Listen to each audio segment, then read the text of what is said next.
पुण्यातील गुंड शरद मोहोळवर गोळीबार झालेला आहे। शरद मोहोळवर 3 गोळ्या झाडल्याची माहिती मिळते। कोथरूड परिसरातील सुतारदरामध्ये गोळीबार झाल्याची माहिती मिळते। घटनास्थळावर पोलिसांचं पथक पोहोचलेलं आहे। तर पुण्यातील गुंड शरद मोहोळवर 3 गोळ्या झाडल्याची माहिती मिळते। घटनास्थळी पुणे पोलिसांचं पथक दाखल झालेलं आहे आणि ते या संदर्भातला आता तपास करते।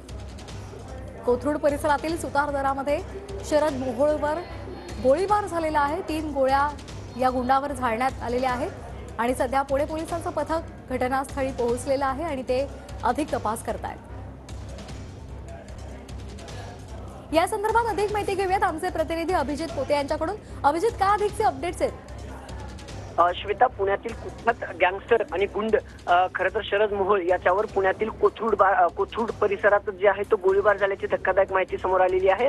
दुपारी बरोबर 1:30च्या सुमारास शरद मोहोळ आपल्या घरातून बाहेर निघाल्यानंतर 3 अज्ञात मारेकऱ्यांनी जे आहे ते दुचाकीवर येत गोळीबार केल्याची प्राथमिक माहिती पोलिसांकडून मिळत आहे।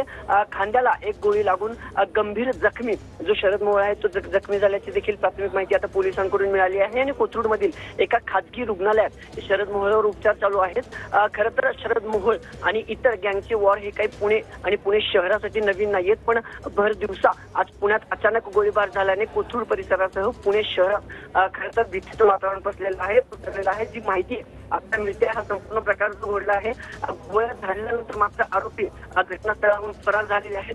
कोथरूड पोलिसांचं एक पथक आणि क्राईम ब्रांचचे एक पथक जे आहे ते घटनास्थळी आता दाखल झालेले पाहायला मिळते आणि नेमकं मारेकरी कुठून आले होते, यामागे नेमका कुणाचा हात आहे आणि कुठल्या कारणावरून खरं तर शरद मोहोळ याच्यावर गोळीबार झाला, सगळी माहिती तपासणं पुणे पोलिसांकडून खरं तर सुरू आहे। पण आता परिस्थिती जी आहे चिंताजनक असल्याची माहिती देखील मिळते आणि आता कोथरूडमध्ये एका खासगी रुग्णालयात खरं तर शरद मोहोळवर जो उपचार आहे तो सुरू आहे। श्वेता, अगदी धन्यवाद अभिजित आपण दिलेल्या सविस्तर माहितीसाठी।